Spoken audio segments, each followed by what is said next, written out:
When it comes to politics, government, and running a campaign here in Florida, few people know more than our next guests, former Florida Senator and Governor Bob Graham and Chris Hand. They are co-authors of a new book, America, the Owner's Manual. You can fight City Hall and win. I want to talk about this in a second, but Senator, we've been talking all night about the ground game and how the Clinton campaign has been investing in terms of people and databases and so forth, and people on the ground, and that there have been complaints for a long time, even in Republican circles, that Donald Trump has not made the same investment. In the end, looking at the polls in terms of where they are now, does this make a huge difference? It does make a huge difference. I don't believe Barack Obama would have been elected president in 08 or reelected in 12 without having a phenomenal ground game, particularly here in Florida. What the ground game is essentially everything other than what comes over your TV set or over your radio. It's all the other things of identifying who the voters are, what their history has been, having enough volunteers to motivate them to go to the polls and vote. This is an area of politics that has been very influenced by social media, by some of the new techniques in big data, collecting enormous amounts of information and then using it so that you're targeting your resources on those people who are the most likely to vote and the most likely to be persuadable to vote for your candidate. So when Republicans locally say, hey, we've been doing this all along, the only difference is that Hillary is late to the game. They have only just sent their people and their databases and laptops within the last few months. Well, I think it's true that the Republicans got on to this idea of spending a significant amount of your budget on voter identification. But I think that has not been true for the last 5 years. I think Obama developed a very sophisticated program that was been picked up by Hillary.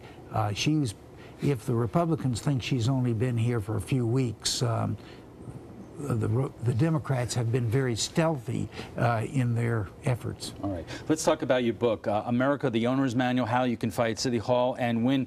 Chris, you know City Hall well. You're the former chief of staff for the mayor of Jacksonville. What do you want readers to get out of this book? Well, I mean, Alan, we're in a very unique political year where voters are, like the old movie Network, are mad as hell and they're not going to take it anymore. And we've seen that throughout the political process. One of the things we want readers to understand is that they don't have to rely on candidates and elected officials if they want to move government in their direction. They have all the skills and opportunities they need as citizens to move government in the way that they want. What do you mean specifically? Well, what I mean is that there are a number of skills, whether it's doing research, persuading decision makers, engaging the media, people like you, raising funds, that all of us as citizens can do in order to get government to respond to our hopes and concerns.